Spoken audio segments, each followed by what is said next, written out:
It is an ocean current that flows south along the coast from Canada to Baja, and it brought to the people who would come to live along the coast unbelievable living treasures to plunder.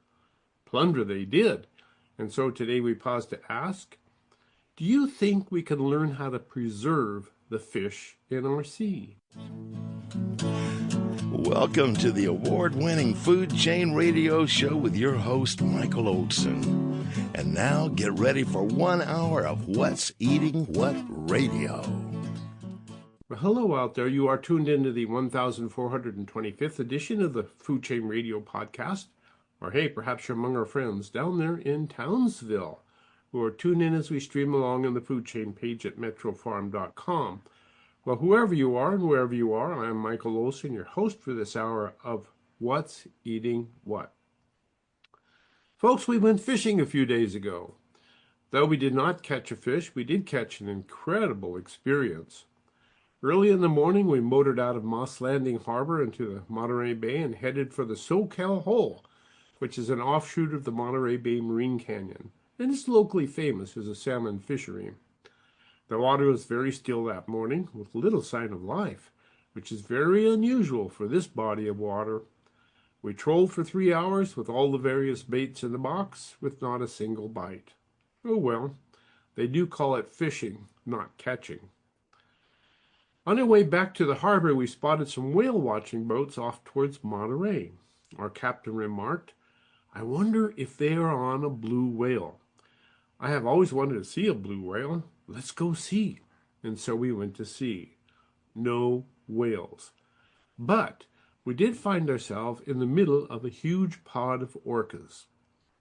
Just off the starboard side of the boat, the mothers had schooled up what looked to be about 15 to 20 calves, and were teaching the young how to slap the water with their fins in order to scare fish and communicate with the family. The calves were having the time of their lives, leaping out of the water and chasing each other up and down and all around. Reminded me of a bunch of young puppies playing. But just then, on the port side of this boat, the adults started leaping clear out of the water to show the young how to really have fun. The adults, who were bigger than I thought they possibly could be, leapt clear out of the water to land with a splash so close to the boat I thought I was going to be washed overboard. But their show was so spectacular I simply could not turn away. Though mesmerized by the moment, I did have one thought. So, this is why the fish are not biting in the Monterey Bay today. With that little story, I would like to introduce the man who tells the very big story about the great ocean current that has brought unbelievable living riches to the California coast. He is Joe Oglivy. He is a chef and author of Tin Can Coast, a history of industry, greed, and fishing in the Golden State. Joe, welcome to the Food Chain. Thank you so much for having me. It's a great Well, story you just told. you have a very big story, and it is very well told. And as the author of Tales from a Tin Can, a World War II history, what first captured my attention about your new book was the title, Tin Can Coast. And when I looked into your title, I realized that, my goodness, we both wrote war stories. If it gets right down to it. For those who have never been to Monterey or have never read any John Steinbeck, what is Tin Can about the California coast?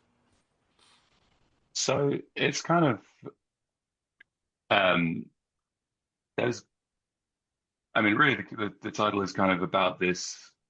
It's sort of a reference to this moment of well, it's just this huge boom in sardine canning and also in Monterey and a few other places up and down the coast, but also in tuna canning further south. And they kind of, I think to a certain extent, a lot of the California coast was kind of shaped around these canning industries and these fishing industries. In Monterey, most famously, most notably, but also a lot of Los Angeles, a lot of San Diego, were kind of those cities and the way of life in those cities were kind of shaped by, by what they caught and what they canned and what they put in the cans. It's actually a pretty big turning point in our culinary history when we started eating fish out of cans. Yeah, and that was a kind of one of the things I didn't know very much about when I started this was the history of where canning came from and what it kind of the history of that and why how it started. And it's it's kind of strange when you start thinking about it.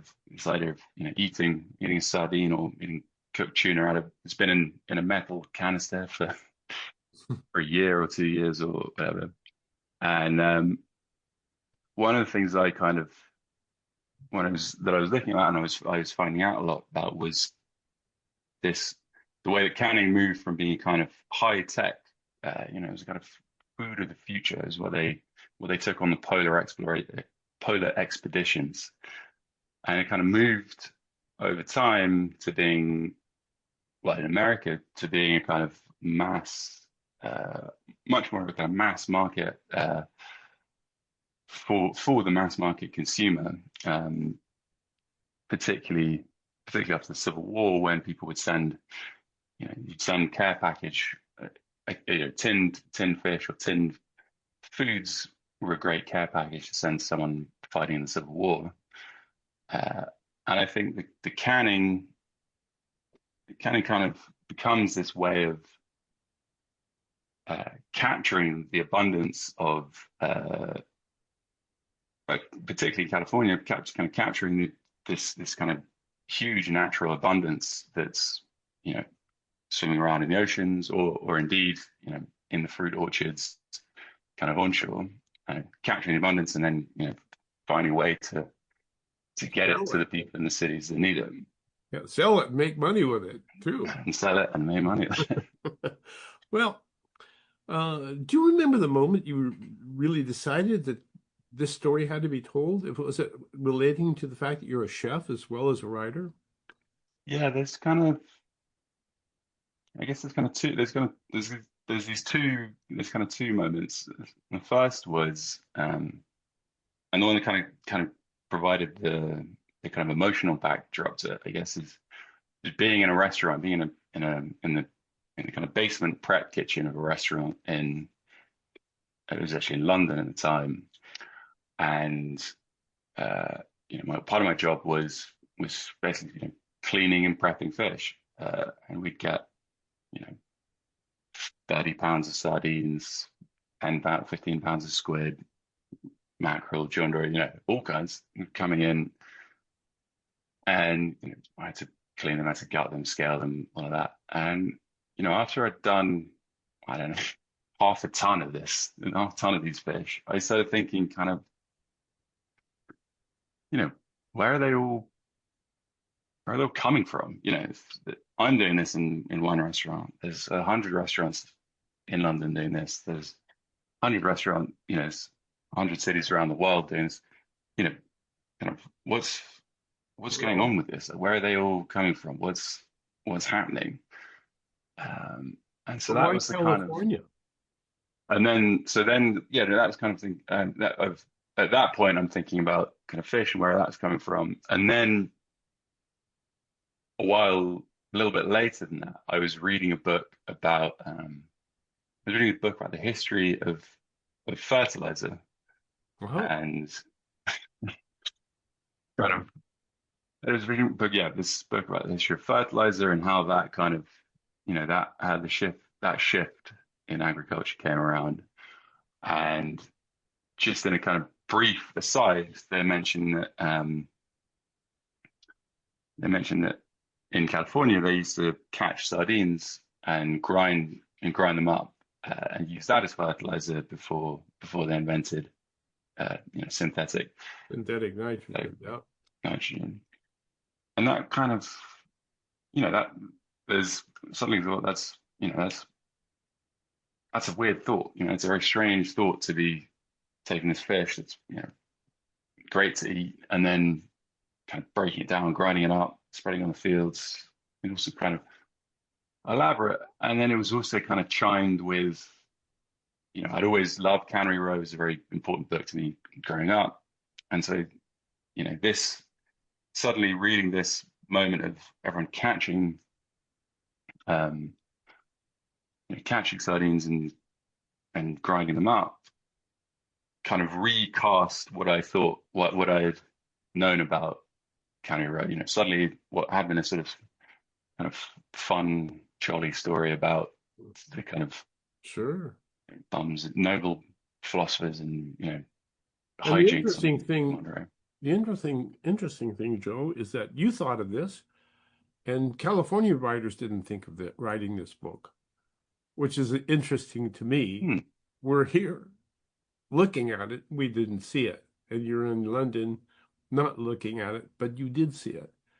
Now, one of the things that really captivated my attention while reading through the Tin Can Coast was the ecologist Garrett Hardin's concept of the tragedy of the commons, in which he suggests a situation where individuals, acting on their own self-interest, overuse and deplete a shared resource, ultimately harming and maybe even destroying the commons.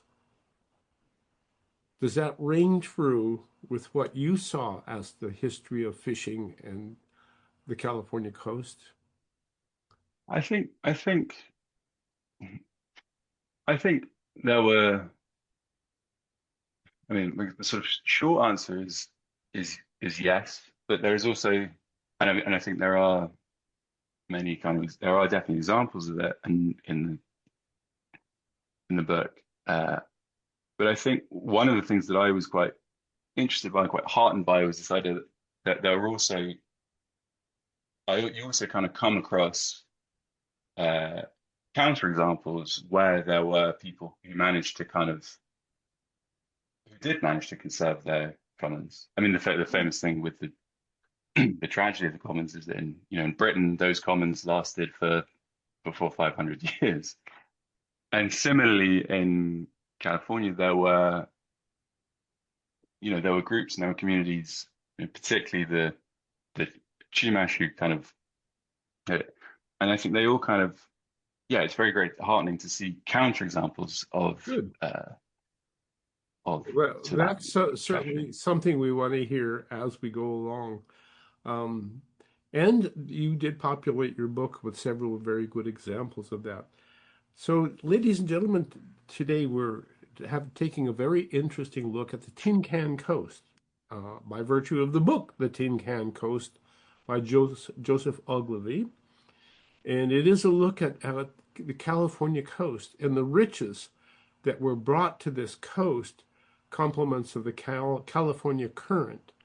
And when we're going to take a quick break right now, but when we come back, I'd like to start with that California current and talk about the riches that it indeed did bring to the California coast, and how that those riches really started the civilization here in California long, long, long time ago.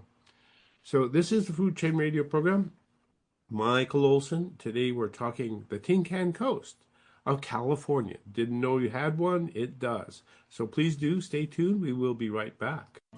So much to say, so little time to say it on the Food Chain with Michael Olson. Welcome back to the Tin Can Coast. We're talking about California. And it does have a tin can coast, at least it did at one time.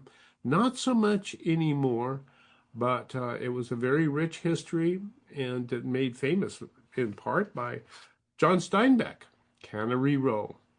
And it was a big part of California culture for quite some time. A lot of it's disappeared.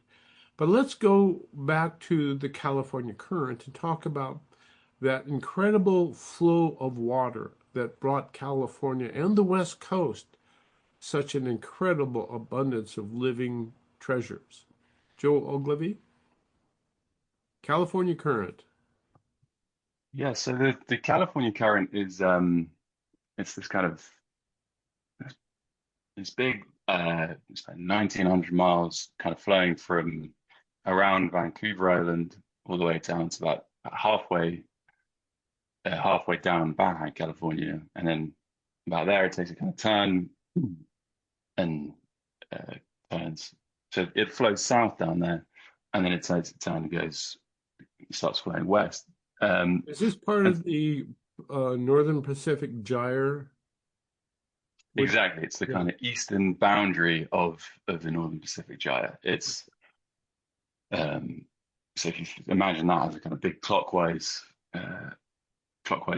kind of movement of water around the Pacific. This is its eastern boundary, and it's basically it's the southern flowing body of water, and it's very very cold, and it's very uh, and it's very kind of rich in nutrients, um, and kind of because it's kind of got this much colder water than you would find somewhere else at the same latitude. Um, it kind of gives rise to this huge abundance of originally of algae and then the plankton that eat the algae, and then little sardines that eat the plankton, and then from there into kind of all kinds of everything from salmon to seabirds to sea lions, and the orcas and the whales that you were looking for on your fishing trip. And yeah, that kind of brings that's where this kind of huge natural abundance comes from. And on the east coast of the United States, the water flows the other way Yeah, and so because of because it's that, on the it's west side of the gyre, correct? And so exactly. the water flow is warmer instead of colder, and thus it doesn't contain quite the nutrient flow that the California current has. Is that true? Yeah, exactly. You're getting warmer water from the tropics, rather than this kind of cooler cooler water from up in the Alaska. There's another aspect that's a bit more technical to do with the way that the southern movement the water kind of diverts a little bit, and as it comes up, you get nutrients kind of flowing up from the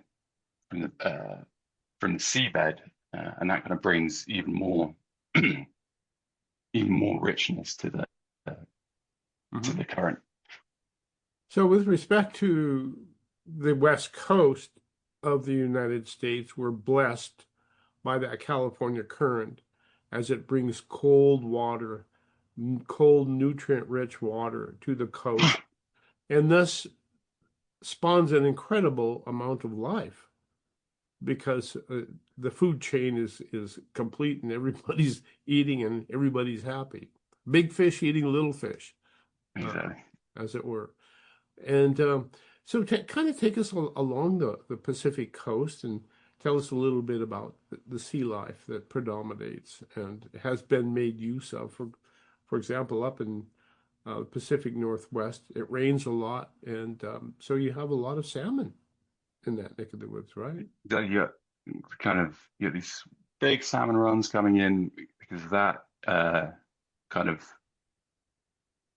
all along, kind of all along along the western Pacific coast, you get these kelp forests, because of the cold water, and kelp forests is a really fantastic kind of ecosystem for uh, all kinds of edible and non-edible fish and sea slugs and crabs, sea urchins, huge numbers of different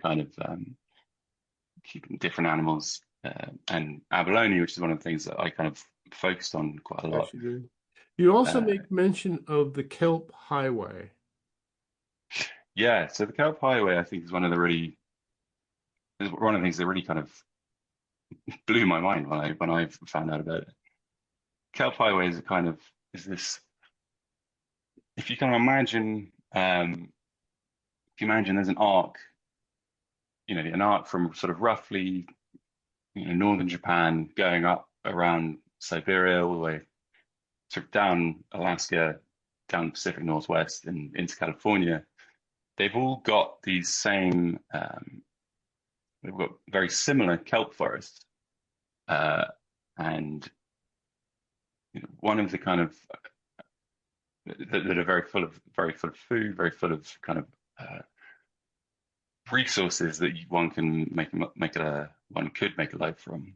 And I think I think it's fair to say the kind of probably the dominant theory of how the very first Americans came uh, from Eastern Asia into the Americas was by kind of essentially following these kelp resources from island to island, from shoreline to shoreline, kind of around this arc of around this kind of this arc, this one arc stretching from Japan to California.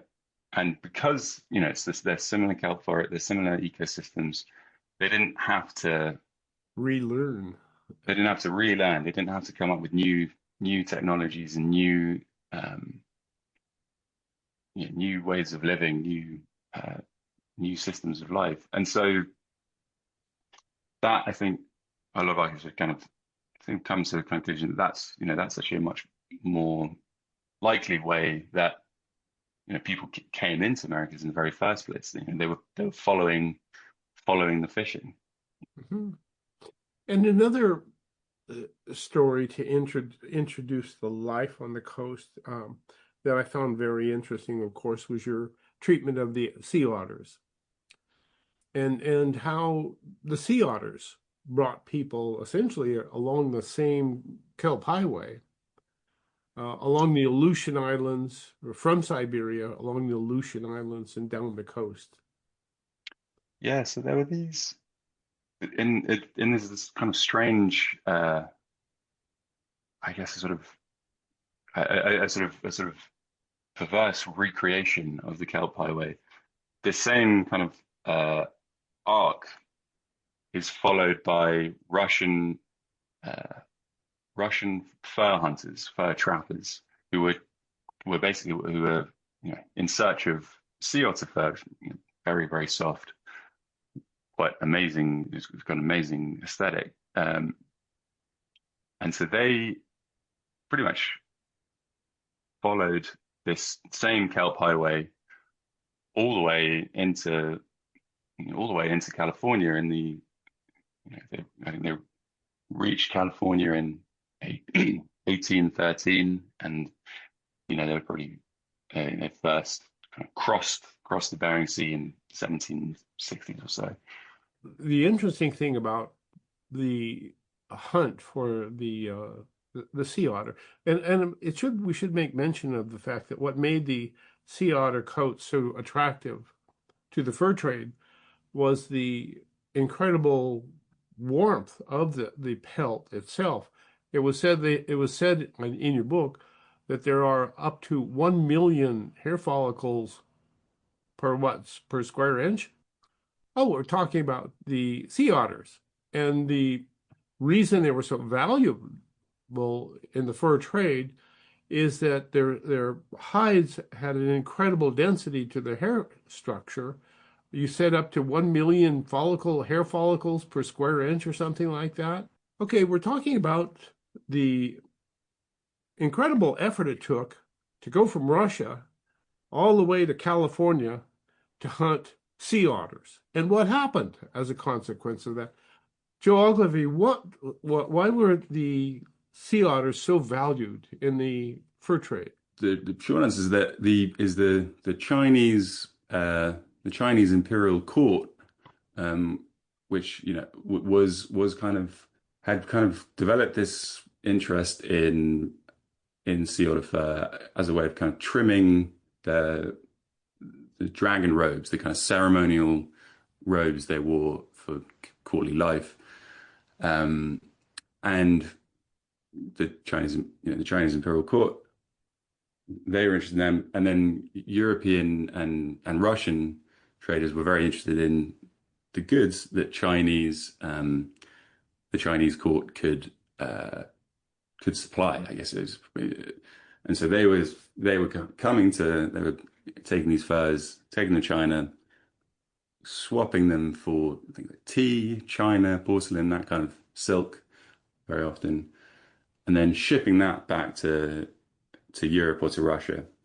And so that was kind of what it's this kind of strange transferring, Californian otter fur into silk to go and sell in Moscow, which is a big kind of trans global network. And the consequence of that is that these furs became so valuable that a huge industry was set up, and the sea otters that were then hunted pretty much to extinction. Pretty nearly, pretty close to extinction. I mean, I think for quite a long time, it was thought that sea otters were extinct in California. They kind of knew they'd survived elsewhere in Alaska and in a few other places in their range, but people really thought that that there were no more sea otters in California. And it was only there were a few kind of fish and game scientists who knew where there were one or two, but they kept it quiet because they didn't want the last ones to go. And it was only in the 1930s that that they were kind of rediscovered as a kind of live group, and in Big Sur, which until then had been very remote and kind of cut off from people, and it was a kind of great place for these sea otters to thrive. And then since then, they've come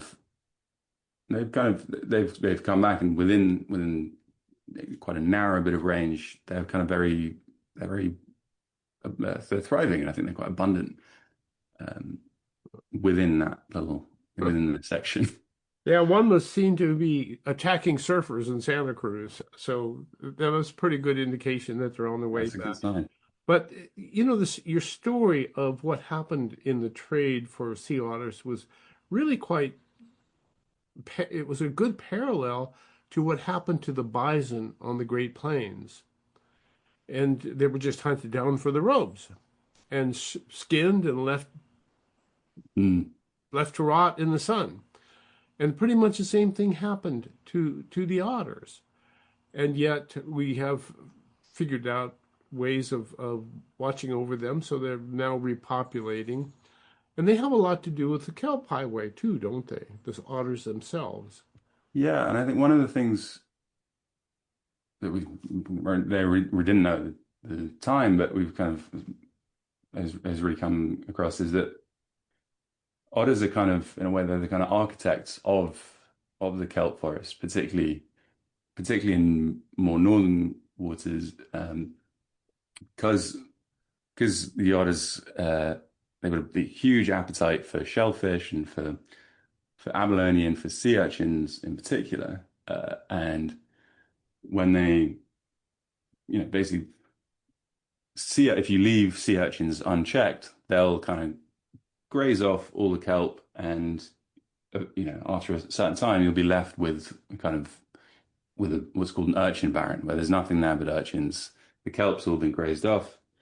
But if you bring in sea otters, they'll feed on the urchins and kind of keep their numbers in check, so that the kelp can flourish and can thrive. And so, as the sea otters disappeared, you got these urchin barrens kind of rising up along the coast. And there you go. You have a balance. And so we have a balance. And that seems to be what your story is all about, the Tin Can Coast, and how we've lost that balance but how we're trying to bring it back. When we come back from this break, I'd like to ask Joe Oglivy about one of my favorite Tin Can Coast locations, and that, of course, is Monterey, California. Do stay tuned. This is the Food Chain Radio program. Michael Olson with Joe Oglivy, who was the author of The Tin Can Coast of California. You didn't think there was one, but there certainly was. Do stay tuned. We will be right back. So much to say, so little time to say it on the Food Chain with Michael Olson.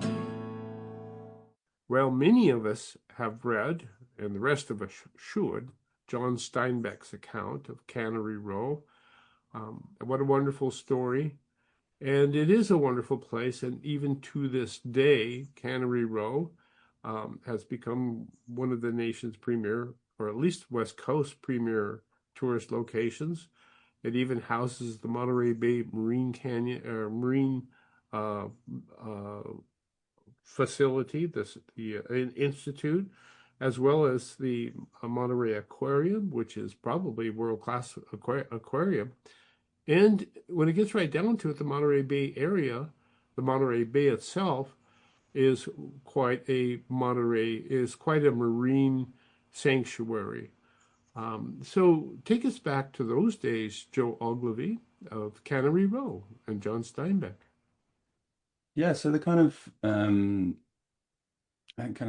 Cannery Row kind of started in just after the very, very early started kind of origins of it are in kind of 1902 when this, really when the salmon runs up in the hills had kind of those salmon runs had been overfished, and a lot of the rivers had been kind of silted out, and so many less salmon in kind of the gold rush time. And so these canners were looking for something new, and they moved down into Monterey initially to try and catch kind of juvenile salmon, and then they started realizing, why not go for sardines? There's the whole bay is full of them, and I think the kind of that kind of started, but then the next big shift in it was when was a lot of Sicilians moved into Monterey, and because they had a very long history of catching sardines and using a very specific net called a lamprey net. But once they all kind of moved in, and they kind of revolutionized the actual catching of the fish and the catching the sardines. But I think the big boom and the moment when kind of Cannery Row becomes Cannery Row is during World War One, because there was suddenly this kind of call for cheap rations. All the the European fisheries had closed down because of the war. And so there was, they needed as many tinned fish as they could get, and all these new canneries were being built, and largely because of the odor, and also to kind of keep, I guess I would say the sort of the town fathers and town council wanted to keep the smells and also the workers that were coming into these new canneries kind of separated from the rest of Monterey, which had a bit of a kind of a tourist or a leisure aspect to it as a town. They moved them into this one section of Ocean View Avenue that very quickly everyone began calling Cannery Row. And so that was the kind of that was where it really started, and that was where it took off. But then the next big shift was after the war, when these rations kind of suddenly there was no more interest in rations.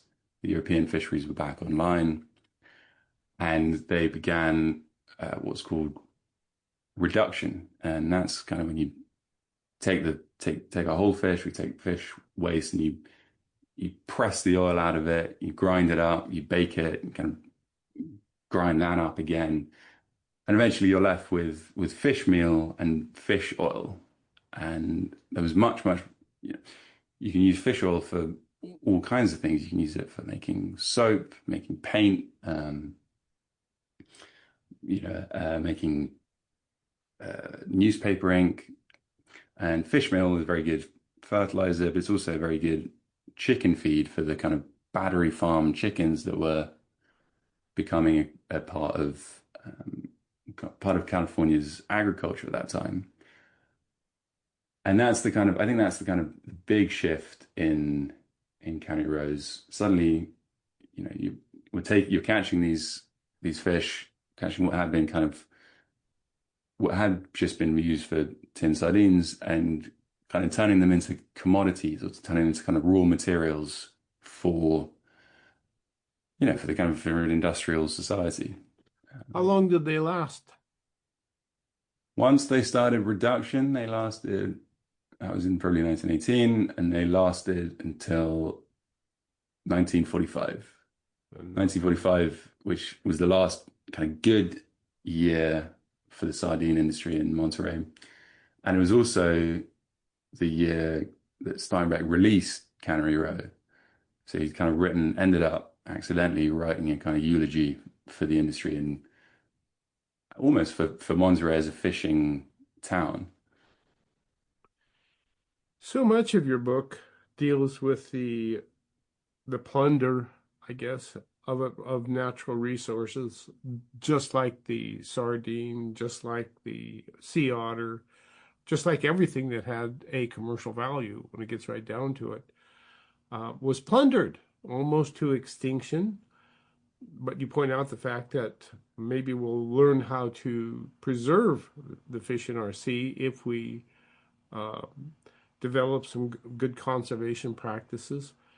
And we do see sardines in the Monterey Bay now. I can attest to that. They make good fish bait, and I eat them too. So they're not extinct. But one wonders, as you wrote this book and you look across the oceans of the world, there are some threatening signs that the tragedy of the commons, as it were, continues. And I'm thinking principally of the Chinese fishing fleets that travel the world, distant water fishing fleets. It is said that China's distant water fleets, which are fishing fleets that fish all over the world, 96 different, in the waters of 96 different countries. The Chinese fleets consist of 57,000 vessels with 17,000 specialized factory processing boats.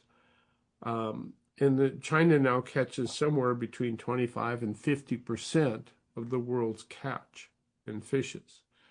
So as I read Tin Can Coast and how we Californians pretty much plundered everything that we could plunder to make some bucks. And I see China doing the same thing on a massive scale. Where do you see this taking us? Can we come to grips with gaining control of the commons of our oceans?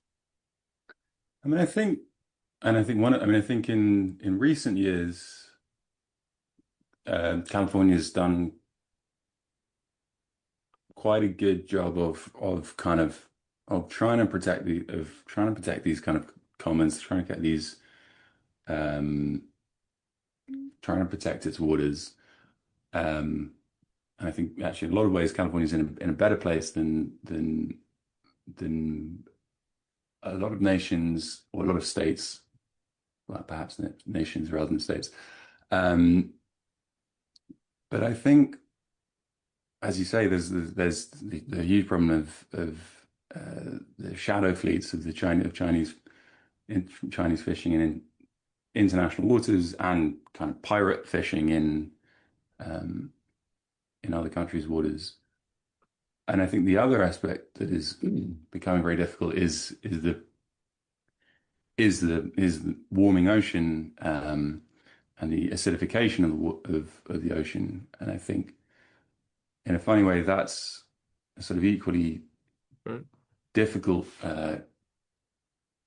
an equally difficult challenge, because it's something that kind of everyone's sort of implicated in, and it's kind of changing these oceans and these commons from the bottom up. And It's a different way of plundering the commons, but exactly.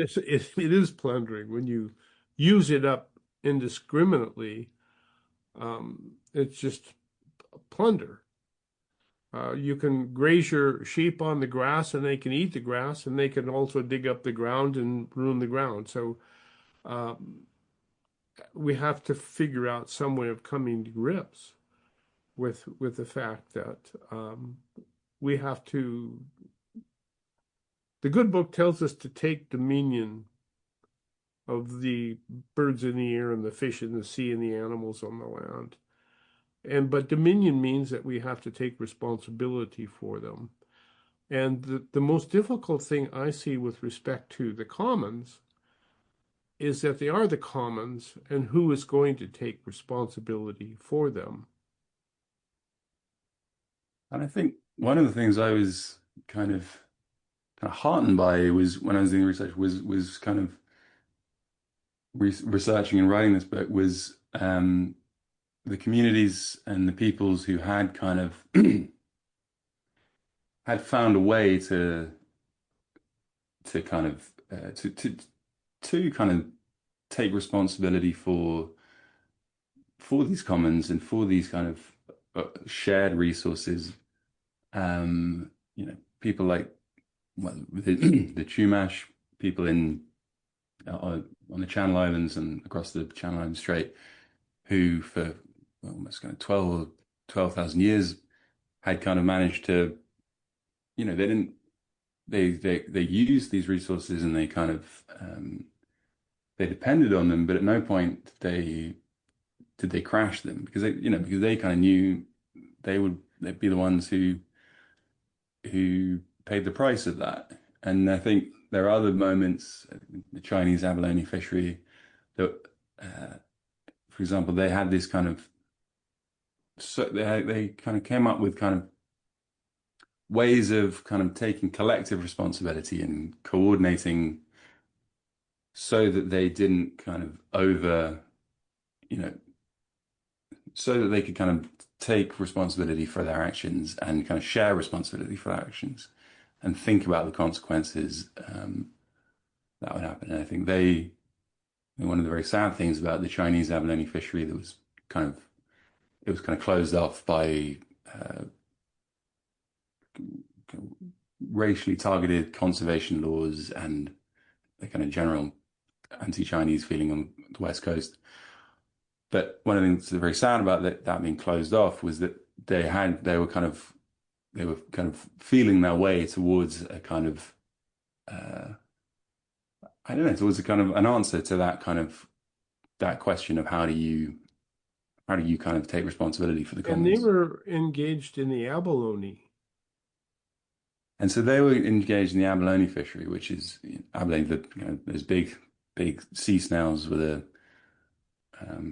wide shell, and were they were the kind of abalone fishery, harvesting abalone became a kind of almost a kind of haven for the Chinese American communities in California. No one else was particularly interested in it. It was kind of they were Well, free from competition, and they were kind of free to kind of create their own. yeah. Uh, Nobody here was eating abalone, yeah. so they were sending them back to China. So they sent it back to China, but I don't think yeah, they said they would send it back to China, where it's a kind of delicacy, and they'd sell it in the Chinatowns in San Francisco as well a little bit. Um, but they kind of they were kind of they were coming to a kind of place of how do we maintain this resource that's kind of sustaining our community, and thinking, what do we, how do we live with the consequences of, or how do we make sure that we don't over harvest it, because we're the ones that will have to live with the consequences. And we're the only ones here, and if we don't take care of it, it'll be gone. And if it is gone, I often think about what the American Plains Indians thought as they watched the great slaughter of the bison on the prairie, and wow, that's our food that's being shot and left there. But it is a very interesting story that you wrote, Joseph Oglivy, the Tin Can Coast, California. California's Tin Can Coast. I never thought of it as such until you brought it up. And yet I live right across the bay from Canarero, and that's what the term came from, tin cans. And it really signaled a time in which we took the fish out of the sea, put them in a can, and could eat them whenever we want. And we still do it today. We still have fish to eat, and we're grateful for that. And hopefully we'll figure out some way of husbanding the resources that we have in the fish of the sea. And if you give the Tin Can Coast a read, you'll probably join that effort to preserve what we have left. Joseph Oglivy, thank you so much for joining us on the food chain, and thank you so much for the work you put in writing the Tin Can Coast. It's a good read, it's well researched, and there's lots of good stories in there about California that even we Californians don't even think about enough. Thank you all for tuning in. This has been the Food Chain, and stay tuned for more next week. What's Eating What? Thank you, Joseph. Thank you. You've been listening to the award-winning Food Chain Radio Show with Michael Olson. And if your friends missed the show, tell them to log on the Food Chain page at metrofarm.com for a listen. Now, go out and find some food with its farmer's face on it and live.